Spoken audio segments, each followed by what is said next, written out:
Hey there and welcome back to XCOM 2. My name is Pete and today we complete another episode of our Legend Ironman walkthrough of XCOM 2 War of the Chosen.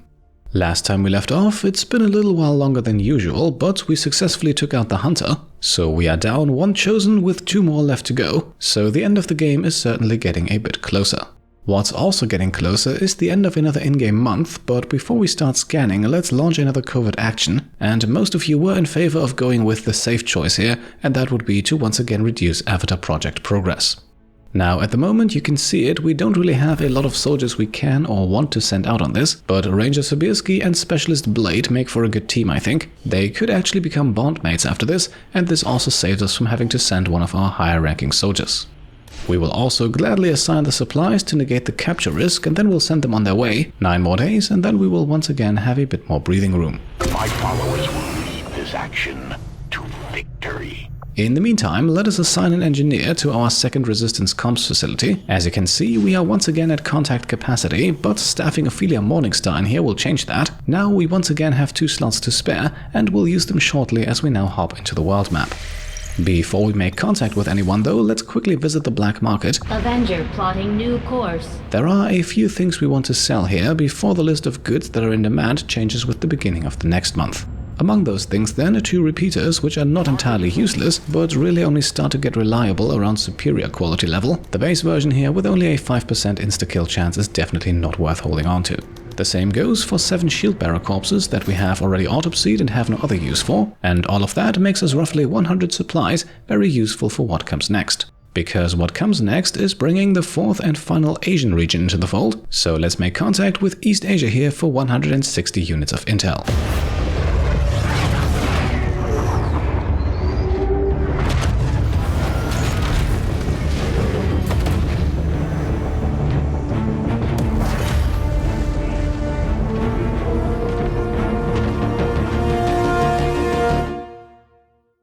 Signals coming through clear. Alright, and with that we are now in contact with every single Asian region. This one here will also shortly give us 69 additional supplies, and we have now also established a pathway to New Indonesia. The only thing we are lacking at the moment is the actual continent bonus, so let's establish a radio relay. We will eventually need 2 of them to get the bonus, but they can only be put up 1 at a time, so let's spend the next week here in East Asia.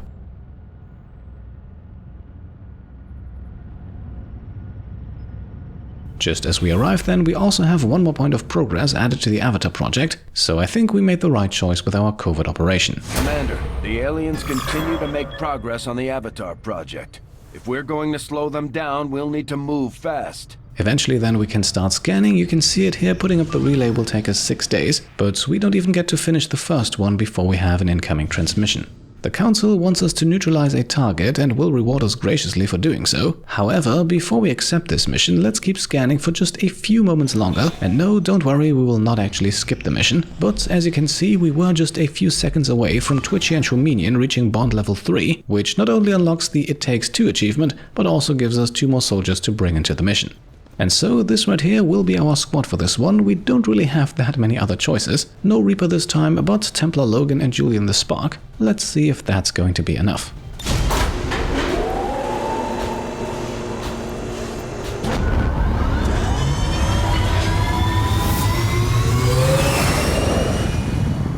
Sky Ranger deployed. Menace, ready to deploy. The spokesman has confirmed the location of a VIP valuable to the alien cause moving in this area, and he's asked that we use this opportunity to neutralize the operative. Secure the surrounding area and remove all enemy security forces guarding the target. Bring him in alive if possible, dead if necessary.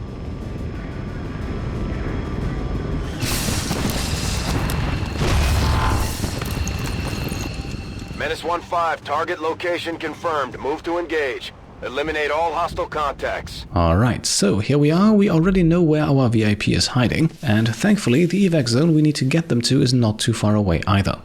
Of course, we could also just kill them and save ourselves the trouble, but let's try not to do that. The only way to obtain the full reward for this mission is to bring them in alive. As you can see in the top right corner, we also have 12 turns to do so. Depending on the enemies we are about to run into, that might be plenty, or it could get very tight towards the end. Well, I guess there is only one way to find out. Thankfully we have concealment, so let's begin scouting with Templar Logan. Moving to designated coordinates. who immediately spots an Advent watchtower and what looks to be some civilians over on the left here. Nothing that would prevent us from moving up any further. Position confirmed. That still does not give us any hostiles, but a building over to the left here that might give us some beautiful high ground. So let's have the rest of our squad move up. There is no need to go on Overwatch this early. Since we are concealed, we would not take any reaction shots anyway, unless we get detected.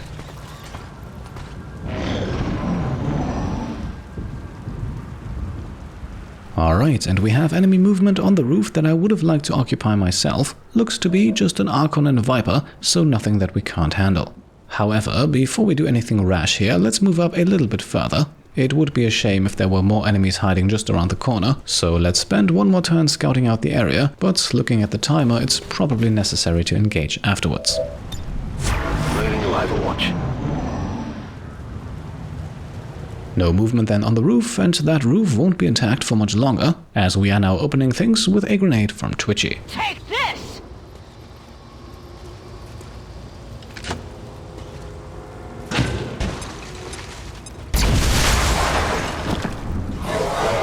Beautiful. Somewhat unexpectedly, this actually hits both enemies. Unlike the Viper though, the Archon is floating and does not take any fall damage. We can also very briefly see an enemy with 18 hit points and 3 points of armor in the background. If I'm not mistaken, this combination of hit points and armor should be an Advent mech. Thankfully though, it has not spotted us yet. That leaves us to focus on the two enemies that have, and to re-establish line of sight with both of them, we will now grapple Tsunami up onto the roof. We have to go far, as there is not much left of it, and thankfully this does not reveal us to whatever's hiding in the back. It does, however, get us a clearer view of Archon and Viper. And the Archon is also our first target. Let's see if Julian here can land the 76% on the melee strike.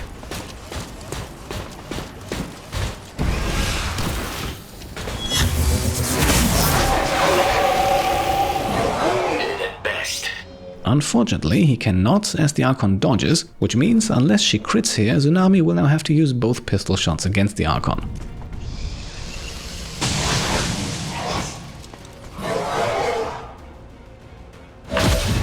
And that's not a crit, so let's hope the second 92%er lands as well.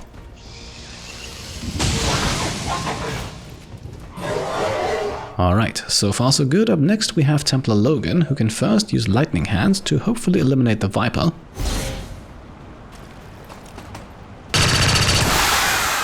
And thankfully that succeeds, so let's have him take out the Archon with Rend as well.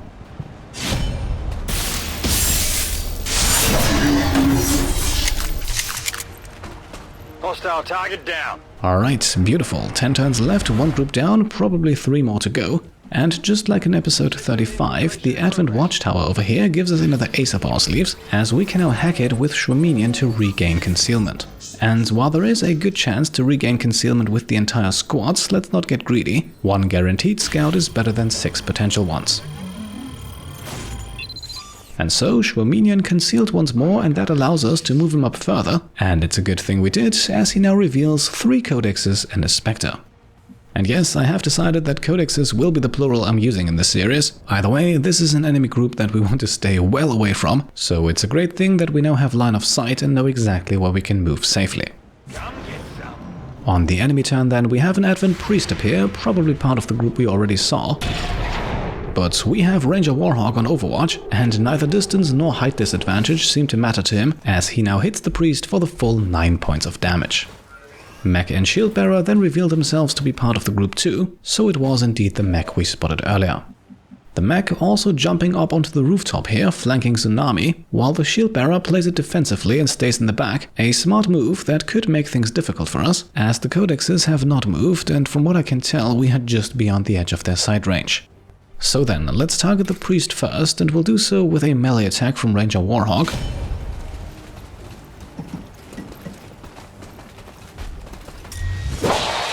And somewhat unexpectedly, that actually crits and gives us the kill. Or at least it would have if it weren't for the Priest's sustainability, but let's worry about that later. For now we can move Spark Julian up onto the rooftop, where he can hopefully make life a little bit easier for Sharpshooter Tsunami.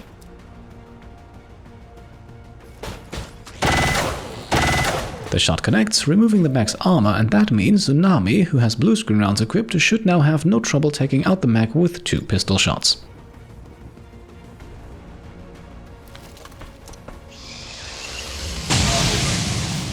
However, for pistol shot number 2, we'll actually use lightning hands, so that Tsunami can still move afterwards and get herself into half cover. Not too shabby. I can handle that. For my taste, she was just a bit too exposed, especially since both Shieldbearer and Priest will most likely survive into the next turn. Heading out. Now, at least to deal with the Priest, we are moving our Templar into a position where he can only see the Priest but not the Shieldbearer, and then, after moving up the rest of our squad, we'll put Logan on Overwatch. We do only need 1 point of damage, and he is standing right next to our target.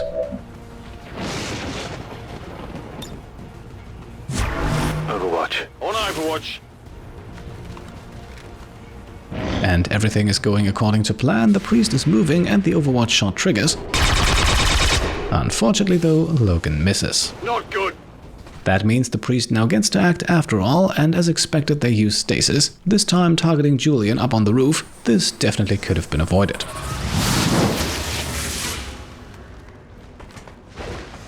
The Shieldbearer, meanwhile, moves closer to the Codexes, and also unsurprisingly I think he gives 2 of them and the Spectre the energy shield, and we get extremely lucky that they do not move closer on this turn, otherwise I think we would have had a hefty challenge on our hands. Menace 1-5, be advised, hostile interceptors are inbound on your current position. Firebrand has a limited window to provide extraction. So, 1/3 of the timer has elapsed, we have a 1 hit point Priest in hiding and an active Shieldbearer, and we should hopefully be able to take them out on this turn. The Priest at least is an easy target, we saw earlier where they went, so let's give Logan his second rend kill and take them out.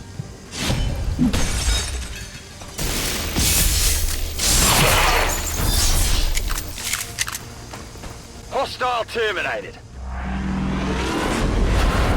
Against the Shieldbearer then, we are launching a 59%er with Twitchy. This is mainly to apply holo targeting, but who knows, perhaps she hits it.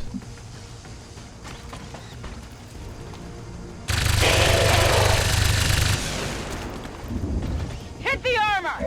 And would you look at that, she does and removes the shield altogether, and that means we can now take 2 pistol shots with Tsunami. Thanks to 3 points of armor, they will not do a whole lot of damage.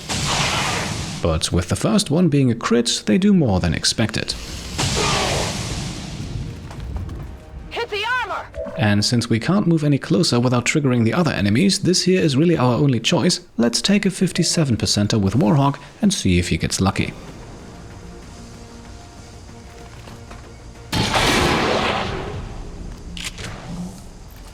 Happy now? Alright, Ranger Warhawk, an early candidate for mission MVP here today, hitting and critting from far away, removing the Shieldbearer as well as their shield. Still, no reason to celebrate, we do have more enemies waiting for us after all. Roger. I've got my eyes on.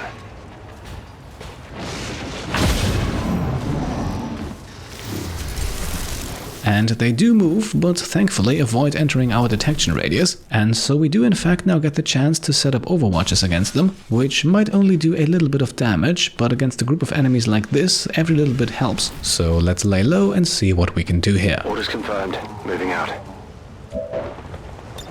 Affirmative. Guard duty is Got it covered. And well, as if they had sniffed the bait, all of a sudden our enemies are not moving at all. I do think though that we can afford to wait one more turn here, so let's move across with Schwaminian, get in a few reloads and then go on Overwatch again. preparing my weapon. Overwatch! Surely there's a more difficult get task some. available. And there we go, and this time they move, and this time that's enough.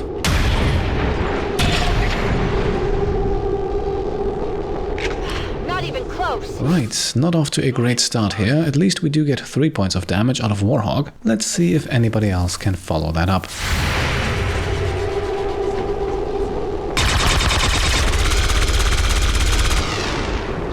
Negative damage. I'll get him next time. Okay, still nothing, but perhaps we do get one more shot here, as the final Codex moves into Julian's striking range.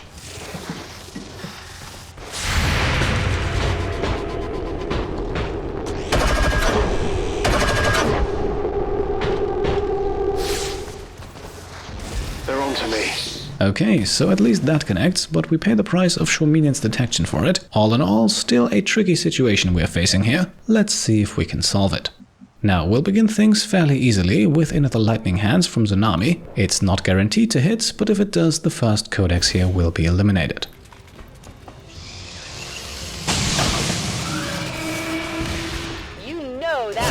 Right, and despite the dodge, we do get the kill, and with that the promotion. Let's see if a sniper shot fueled by blue screen rounds is enough to take out Codex number 2. Well, how about that? And it is. So, Tsunami not willing to let go of the MVP title that easily. At this point then, let's focus on the Spectre with a flanking shot from Warhawk.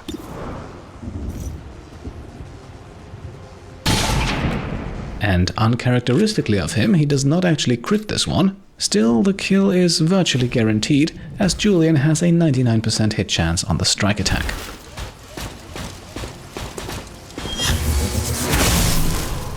And he delivers, and with that we are down to only 1 Codex. And, well, we have packed a frost bomb, so this shouldn't be too difficult.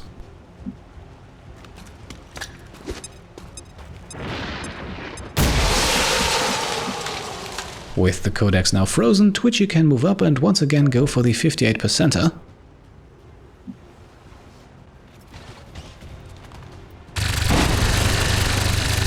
And, well, guess what? She once again hits it.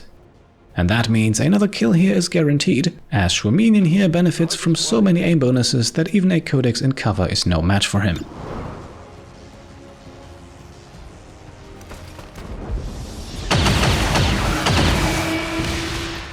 Now, this also immediately ends our turn, and it looks like the fight is not over yet. Advent troops here! We have more enemies incoming, most likely the last group on this mission, but with a mech trooper, an Andromedon and a stun lancer they are packing a punch. Their position is also not exactly great, as engaging them would mean luring us away from our target, and because it was getting late yesterday, I finished recording this today, which is why the corpses are now splattered around in slightly different ways. This is what happens if you exit and reload. I just want to be transparent about this because it does look a bit curious. Now, either way, I think the situation calls for maximum firepower, so let's put our spark into overdrive. And then we begin by firing a rocket. Just here should be enough to target the Lancer.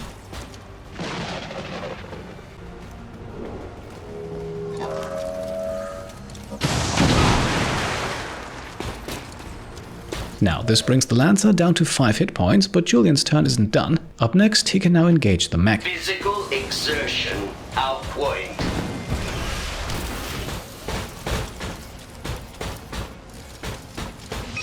Target identity confirmed. Right, looks like we have a bit of a hole in the wall that briefly allowed Julian to spot the VIP, but we'll take care of them later. For now, let's target the mech. A 90%er should hopefully connect.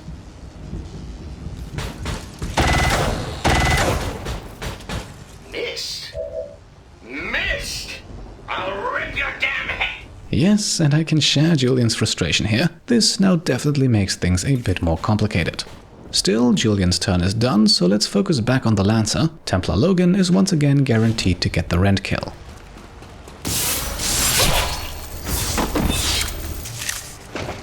Target neutralized. Now, getting the kill this way was extremely important to fight off the Andromedon. As you can see, Logan has just established line of sight with it, but he is the only one to do so, which makes him the prime target, so we better put him into parry mode. Against the mech then, we'll move up with Twitchy, and this time we'll have to dash to get close, so in order for her to still shoot afterwards, we'll have to use teamwork with Schwaminian. Thankfully, now that they are level 3 bondmates, the ability has 2 uses. Twitchy then with a 96%er, but she has hit multiple worse shots, so I'm not too worried.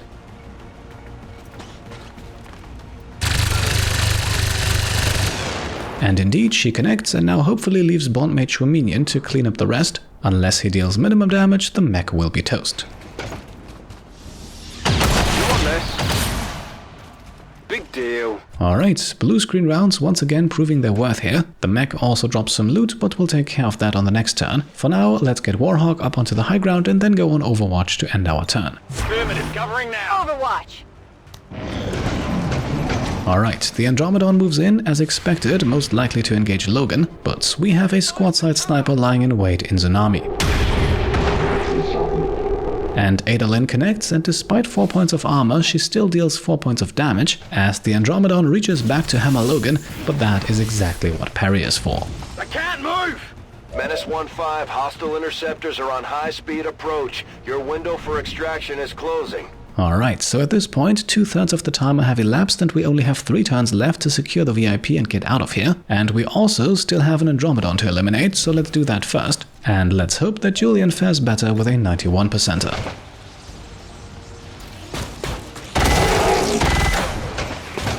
Your poor habits must be wearing off on me. Yeah, I'm not exactly sure who's wearing off here, but either way, the shot is a miss and we once again have to call on Twitchy to save the day. Moving her onto the high ground then also turns out to be a mistake, as we now no longer have a good angle for the grenade. Luckily though, as you can see, the shredder gun is just able to hit the Andromedon without hitting any of our own soldiers. Rip 'em to shreds!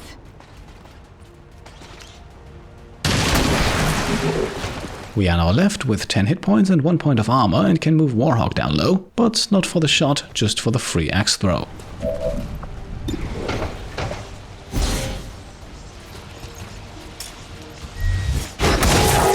Thankfully that hits and even crits, which means it's once again up to Logan to grab the kill with Rent.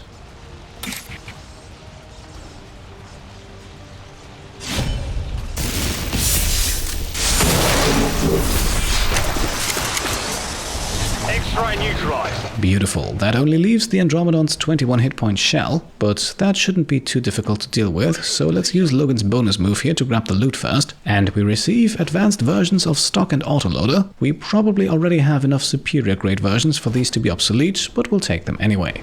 Asset in tow. Against the Andromedon's shell, then Tsunami will take the shot. The blue screen rounds on her make this an absolute no-brainer.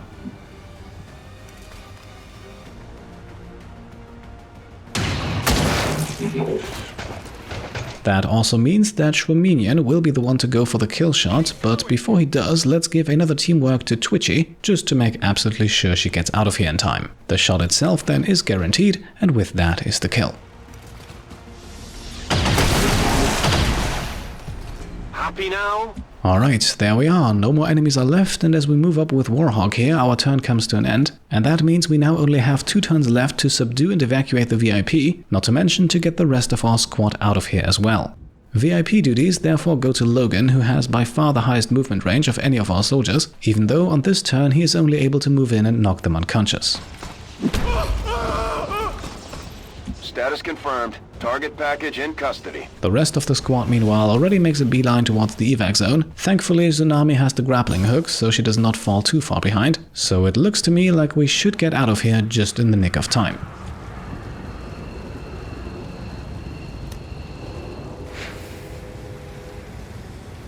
Enemies moving on our position. We're picking up an enemy transport inbound on your current position. Menace 1-5, you're out of time. Get to the evac point now. Alright, and with only one more turn remaining, we have reinforcements coming in. Sadly though, we will not get to see them, as we will have to evac on this turn right here. So let's have Logan pick up the VIP, and then you can see it here, his movement range absolutely enough to get him into the evac zone. And if Logan can do it, so can the rest of our squad. One by one, they all make it into the blue square. And so, with the timer just about to run out, we can now complete all remaining mission objectives. VIP secure and in position for evac.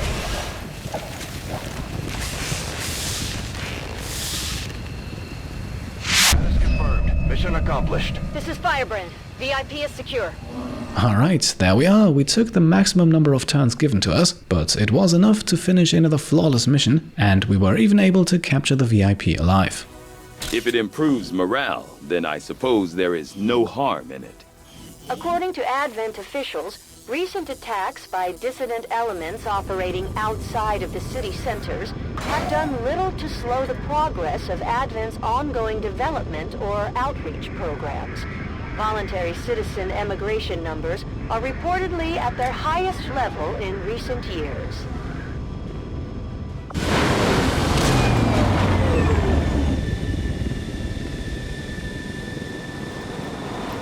Excellent work, Commander. Your efforts in the field have certainly encouraged the crew. As we arrive back home then, we only have one tired soldier in Twitchy and only one promotion to give out. Sharpshooter Tsunami has reached the rank of Captain, and obviously as a gunslinger she'll get face-off at this rank. She does already have 20 extra ability points too, so we might purchase something extra for her soon.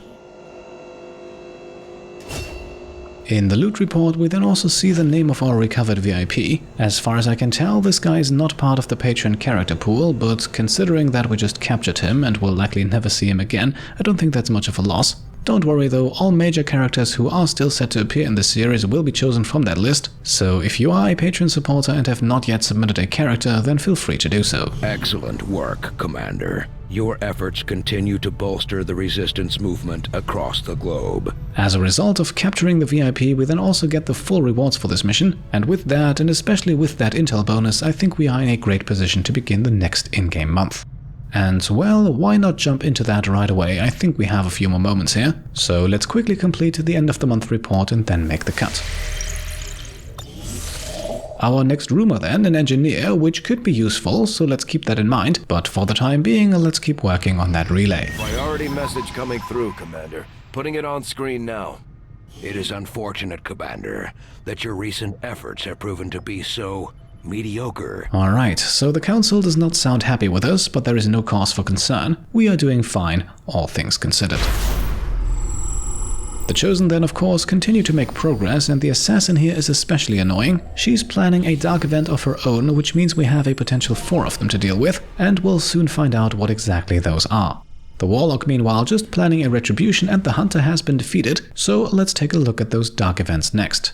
If I'm not mistaken, the Collectors and Loyalty Among Thieves were already here last month. Both of them I think are not terribly concerning. The Assassin's Dark event then is Infestation, spawning extra chrysalids on all missions for a month. At least in comparison to the other two, that strikes me as a bit more threatening. At least until we reveal the Hidden event to be something that I think we have absolutely no choice but to counter. Losing concealment in all missions for an entire month would be absolutely catastrophic, so let me know in the comments if you disagree, but I think this is the one that we have to focus on. Our active resistance orders then will remain as they are. Everything here has served us nicely so far, and with that we now obtain our 774 supplies and can make the cut in today's episode. I think we have no choice but to destroy 1 or 2 Advent facilities soon. At this stage in the game I think we can no longer solely rely on covert actions to keep the Avatar project in check, so we'll see, perhaps we'll launch another attack as early as the next mission. Until then, I hope you enjoyed today's video, and if you did, then I would be very happy if you could leave a thumbs up. If you like what I'm doing and want to support me and my channel further, then you can of course go ahead and subscribe to stay up to date, grab some merch over on shop.petecomplete.com, or check out and maybe even pledge to the Pete Complete Patreon. Thank you all for watching, and I'll see you next time. Cheers.